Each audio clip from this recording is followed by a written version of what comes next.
श्रीमते रामानुजाय नमः। श्रीमते निगमान्तमहादेशिकाय नमः। श्रीनङ्गनल्लूर् हयग्रीव सुप्रभातं।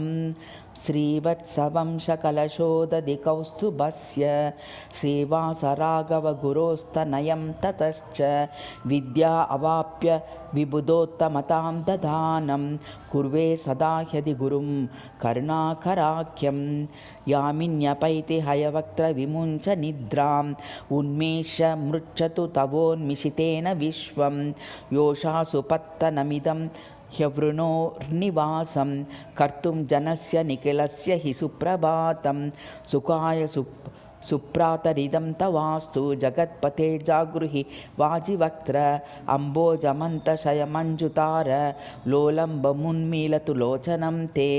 एवं स्वकीययदुनाथ परप्रभात सूक्तिं पठन् निगममौलिगुरुः समिन्दे व्यावृत्य देव भवतोर्विमुखीं च कृत्वा पार्श्वे तवात्र वदने हय सुप्रभातम्। आश्रावयन्त्यभिनतस्व जनातवादान् अङ्कं श्रितासि करुणामय विग्रहे श्रीः हंसस्य हेमधरणीधर पार्श्वभूमिं हंसीव काचन रमे तव सुप्रभातं। योषासु पत्तनपुरालय नित्यवासिन् दोषाकरे कृतनिवास तथापि शुद्ध भाषाभिवन्दित पदाब्जयुगेश वेदान् हेषामिषेण वितरन् भज सुप्रभातं।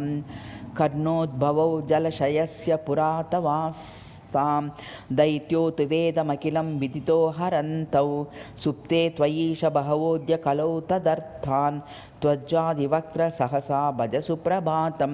त्वत्पादपद्मयुगले प्रणतिर्विधाय सर्वस्य मुग्निलिपिलेखनमेष कर्तुं सज्जो विधिः पुर इहास्ति सभक्तिनाथ त्वां सेविता हयमुखे तव सुप्रभातम्। आर्चाय दिव्यभवने त्वतिमात्र भक्तिः चान्द्रीं कलां शिरसि दूर्जटिरादधानः सर्वज्ञ एष द्रुतदक्षिणरम्यमूर्तिः त्वां सेविता हयमुखे तव सुप्रभातं।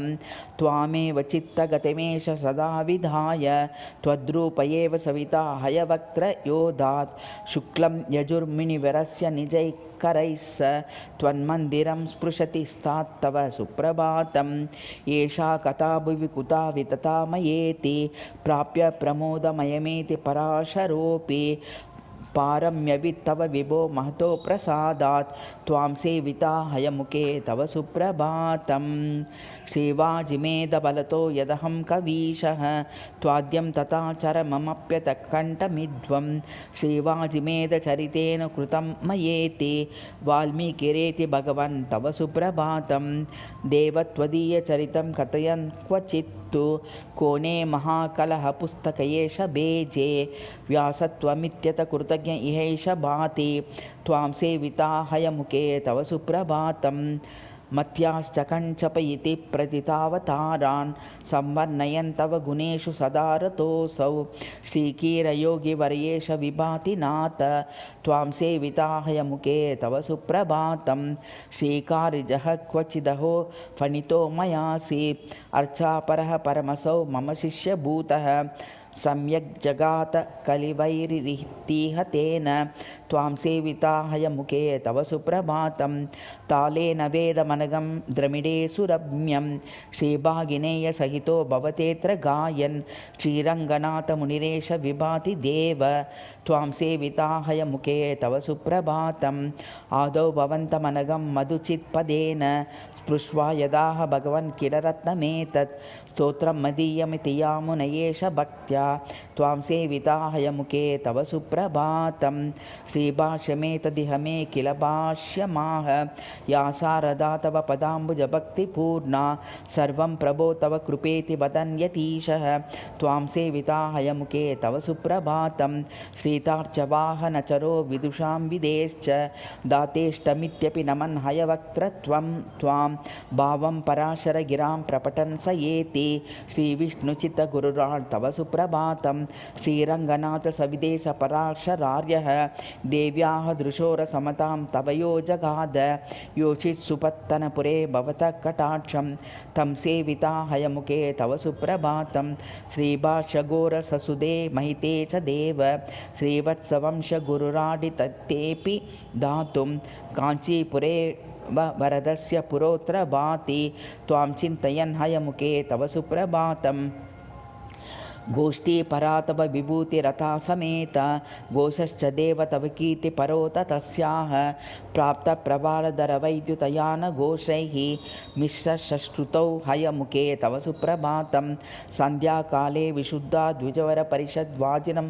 संस्मरन्ति केशस्वस्यात् जिष्णुं सुरभिमतिरुचा सौरभं नैजवक्त्रे वाच्छन्ति वेदमूर्ते हयमुख तवसा सम्मुखी नाधुनेयं प्रत्यक्षं द्रष्टुमश्वं तमिव सपादिहे तद्भजे सुप्रभातम् भूराद्या सप्त सर्वे द्विजकुलजनिता व्यहति सञ्जपन्तः प्राणायामे चतुर्थ्या महीति भगवन् व्याहतेर्लक्ष्यभूतं वागीशं त्वां भजन्तस्तदिह च पुरतो द्रष्टुकामाः समेताः साक्षात् योषित् सुपर्यां हयवदन विभो तद्भजे सुप्रभातं योषित् सत्पुरवास वाजिवदन श्रीचन्द्रबिम्बे स्थित लक्ष्मीमङ्गगतां ददान भगवन् श्वेताद्रितुल्याकृते वेदर्थादि सुरक्षणाय कलितस्वीयावतार प्रभो वेदार्था वनसत्सभाजन मुखात्सूषा गिरस्वीकुरु